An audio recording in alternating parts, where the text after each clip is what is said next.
The major media are selectively reporting the FBI and DOJ's briefing of key lawmakers last week about that informant in the Trump presidential campaign. That's typical of today's screaming headlines. ABC's website blared, "Gowdy disputes Trump spy claim, says FBI acted properly." But that ignores a number of key points Oversight Chair Trey Gowdy made on Fox last night.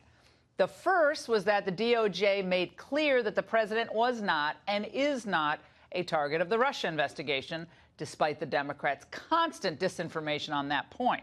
Gowdy also could not explain why the FBI did not simply do that defensive briefing of the Trump campaign instead of relying on an informant inside his campaign. On The Angle last night, former federal prosecutor Andy McCarthy laid out his theory. There's no question that they spied on the campaign. If you were looking at a corporation and you thought that the corporation was being corrupted by 3 people, you would go to the CEO and say, I think we have a problem here. We need your cooperation. What they did instead was send covert operatives to pry information out. Now, this is why a number of conservatives are unhappy that Gowdy kind of muddied the waters or would downplay Trump's spy claims. One of them is Dan Bongino of NRI TV. And also joining us is Daniel Goldman, former assistant U.S. attorney for the Southern District of New York. Great to see both of you. Dan Bongino, first, let's go to you on this. We invited Gowdy on the show. We want him to come on. I think he's a really smart guy. A little confusing, kind of the way he approached this issue, although a little bit misrepresented, I think, in the press. But where do you come down on what he said specifically about the SPYGATE question? No, I think Gowdy's appearance was disgraceful. I think you're being nice to him. I understand, Laura, but Gowdy's appearance is now being used as propaganda by the left. And what he said was so completely out of line and factually incorrect. Laura, let's just run through some basic facts here, okay? So according to Gowdy, the FBI ran it by the book, how the Americans would have wanted them to run the investigation. Really? So why didn't they notify Congress for 8 months, Laura?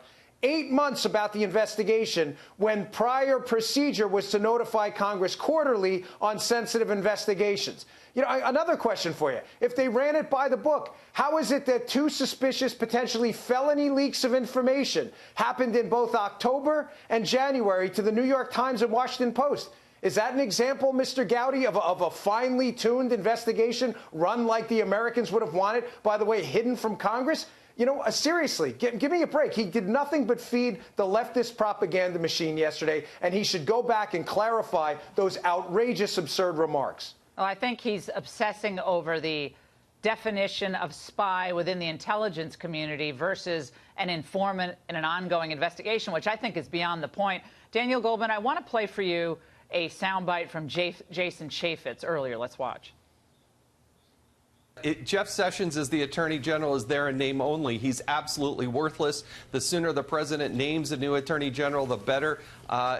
He should never have recused himself. He didn't need to in a counterintelligence operation. This is, of course, regarding the Trump tweet today, commenting on what Gowdy did say that a lot of us took note of, which is that you could have had any top lawyer be the Attorney General, and meanwhile you pick a guy who everyone likes or liked, but recused himself right off the bat. Your reaction? Well, I think that the president probably should do his homework a little bit more, because this was an obvious recusal under Department of Justice regulations. This was should not have been a surprise to him or his lawyers. And so the fact that he then announced that he was recusing himself because he was an integral player in the campaign and therefore could not oversee an investigation into the campaign should not have been a surprise. The other problem that I see as a former federal prosecutor about the way that Trump views Sessions and the Attorney General is that he seems to be talking a lot about wanting someone who's loyal to him, which on its face is fine. He gets to choose his cabinet, and I get that.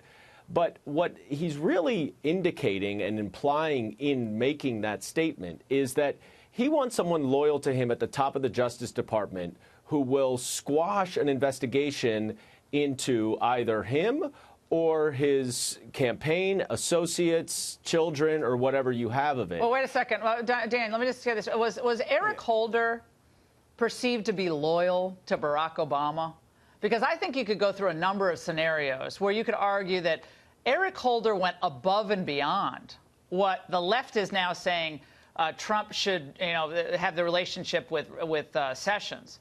So it seems like that loyalty went real deep between the two of them on whether it was the IRS investigation, how they handled Fast and Furious, how they did the Rosen oversight, whether the president knew anything about any of this, was ever briefed on it. I mean, you couldn't get any information out of these people. So I think loyalty really mattered to Obama at the top of the Justice Department. I think loyalty in some respects matters, but I think... Yeah, the president's wingman, he called himself. Well, I don't know if that's true or not, but it's true. That's what he called himself. It's true. When Trump is saying that he wants loyalty, as a former organized crime prosecutor, I hear something very different. Okay, yeah. Well, no, I hear something very different than wanting someone who is close to him, who is loyal to him.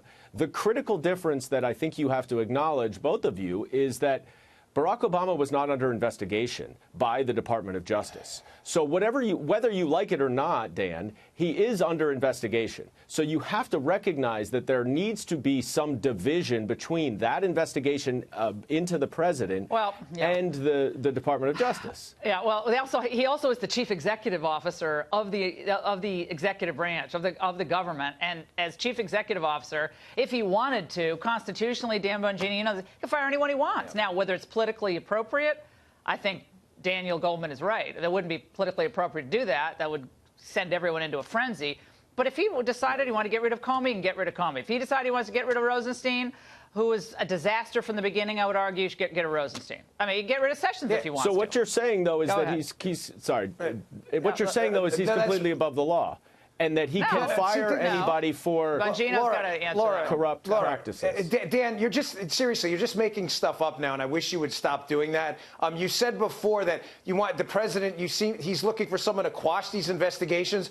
I'm guessing you're not familiar with the details of the case, because it's already open source that the president said multiple times that if there was a Russian intelligence asset in his campaign trying to compromise his campaign, that he wants to know about it. So, Dan, you may be hearing this for the first time, and I'll give you a chance to retract that. But who quashes an investigation while asking the FBI simultaneously to investigate it? I'll wait for your answer on that. You may not know those facts. He wants a fair investigation, I think. I think he wants it to be fair. I think he wants an attorney general who doesn't melt when the New York Times editorial board gets all upset about a recusal that he never had to do.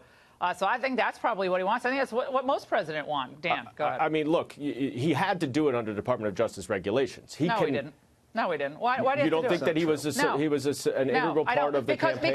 Because Kislyak saw him at a party, and Kislyak, as he did with everybody, stopped at his office. It has nothing to do with Kislyak. What did he have to do with Russian collusion? He had zero to do with Russian collusion. It doesn't have to do with that. I think that was convenient. It has to do with the fact that he was an integral part of the campaign, and the campaign was the subject of the investigation, or was involved in the investigation. A phony investigation on pretextual grounds that was started with a ridiculous informant who was trolling for God knows what, for probably money. How do you know what the informant was doing? You're saying that Jeff Sessions was intricately involved in some way in the Russia investigation. No, I'm not. I'm saying Jeff Sessions was involved in the campaign.